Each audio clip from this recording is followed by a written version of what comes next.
Welcome to Episode 81, Personnel Security, Part 3, Evidence, Sanctions, and Pitfalls. In this final part of the Personnel Security series, the focus turns to proof, demonstrating that all these controls are not just written, but operating. Evidence transforms a personnel program from a policy collection into a verifiable system of accountability. It shows regulators, auditors, and leadership that hiring, access, and termination steps actually occur as designed. More importantly, it protects the organization by allowing rapid answers to the question, who had access, when, and under what conditions. Without evidence, even strong controls lose credibility. Proof is the difference between compliance claims and demonstrable assurance. From screening, the next layer of proof lies in agreements and acknowledgments captured with timestamps. Every confidentiality, acceptable use, or conflict of interest form should show when it was signed, by whom, and under which policy version. A digital signature platform simplifies tracking and reduces disputes over authenticity. For example, being able to retrieve an employee's policy acknowledgement from 2 years ago shows that expectations were clear long before an incident occurred. When timestamps are missing or policy versions are undefined, the value of the agreement drops sharply. Complete, time-bound acknowledgments create defensible evidence that obligations were communicated and accepted. Onboarding checklists and access grant records bridge screening and operational readiness. They confirm that no system account or building access was issued before required steps were complete. A thorough checklist links each action training completion, badge issuance, account creation to documented approval. For instance, a record might show that a user's identity was verified on Monday, training completed Tuesday, and access granted Wednesday. These timelines matter.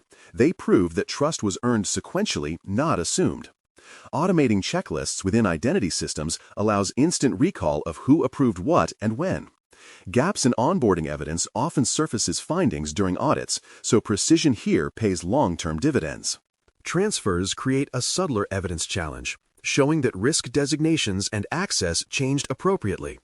When someone moves from one department to another, their personnel record should include a documented reevaluation of screening requirements and system permissions. For example, promoting a technician to system administrator demands updated background checks and privilege adjustments. Capturing those updates demonstrates continuous control over risk exposure. Without such evidence, access creep accumulates invisibly. Recording transfer approvals, new access authorizations, and related training completions provides a clear narrative. It tells auditors that the organization manages transitions with intention, not default, keeping access aligned with actual responsibilities. Termination evidence closes the life cycle and is often the most scrutinized. Programs must show exactly when access was revoked, assets retrieved, and accounts disabled. Logs should tie to human resources notifications to prove timeliness. For instance, if HR records a departure at noon and system logs show account disablement by 12:15, that precision becomes proof of control. Delays suggest procedural drift or poor coordination. Return of property checklists, exit interviews, and badge collection receipts round out the record. Comprehensive termination documentation not only protects data, but demonstrates the organization's ability to act swiftly and predictably when trust relationships end. Evidence of sanctions adds another dimension, fairness and documentation. When policy violations occur, each case should include the event, investigation summary, decision rationale, and action taken.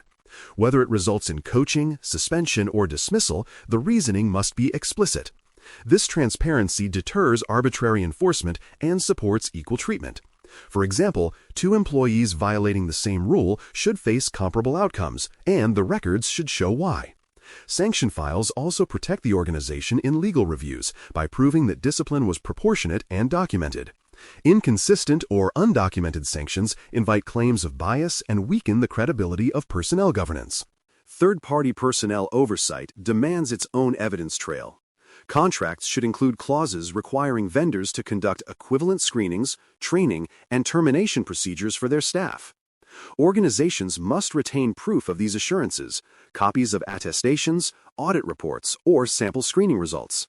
For instance, a managed service provider might submit quarterly confirmation that its analysts completed required checks. Maintaining these records demonstrates that external personnel operate under the same safeguards as internal staff.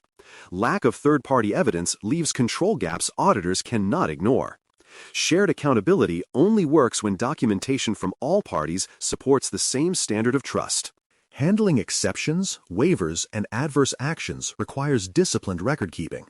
Every deviation from policy, such as granting provisional access pending background completion, must include justification, risk acceptance, and an expiration date.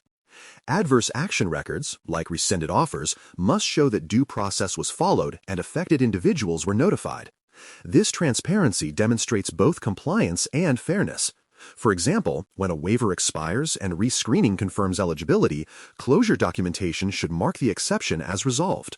Without closure, exceptions linger and erode confidence. Properly maintained exception logs tell a story of balance, flexibility applied responsibly within traceable boundaries. Training completion records provide another essential layer of evidence. They show that personnel received and understood security expectations relevant to their roles. Reports should link each person to the courses completed, dates, and refresh cycles. Role coverage analysis confirms that required populations, such as privileged users or contractors, are not overlooked. For instance, an annual review might reveal that all administrators finished secure configuration training while only 80% of developers did. That insight drives corrective outreach. Training evidence is more than compliance tracking. It is proof that awareness is practiced, measurable, and improving over time. Vendors supporting background checks must also be governed and audited. Their agreements should define scope, retention, and reporting obligations, with periodic reviews verifying adherence. Audit evidence may include sample reports, chain of custody documentation, or certifications. For example, confirming that a screening provider encrypts stored data demonstrates care for candidate privacy. If vendors fail to meet contractual standards, organizations must document remediation or replacement. External providers handle sensitive data. Their reliability is part of personnel security itself. Keeping evidence of oversight transforms vendor relationships from blind trust into verified partnership, maintaining the integrity of the entire screening process. Privacy boundaries for personnel data shape how evidence is handled and stored. Records may contain personal identifiers, legal findings, or medical details, all protected under privacy laws.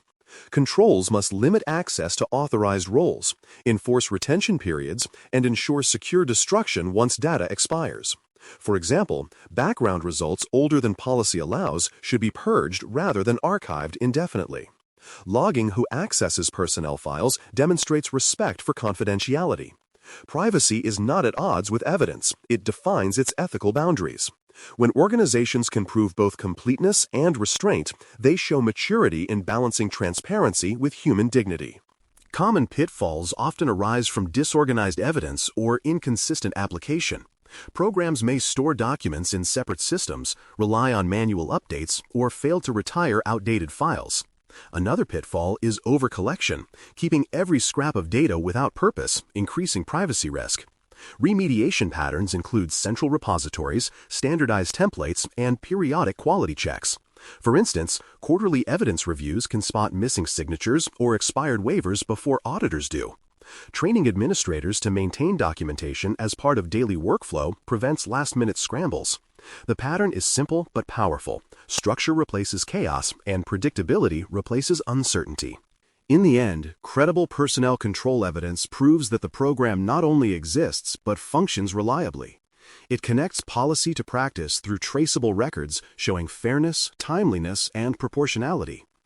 Every screening file, acknowledgement, and sanction record becomes a thread in the organization's story of trust. When those threads form a consistent pattern, auditors find assurance, and leadership finds confidence. Evidence makes invisible diligence visible. It turns words into proof that people controls are real, effective, and enduring, a final reminder that the strength of security begins and ends with accountable human action. Thanks for listening. For more audio courses, daily newsletters, and more, please visit baremetalcyber.com.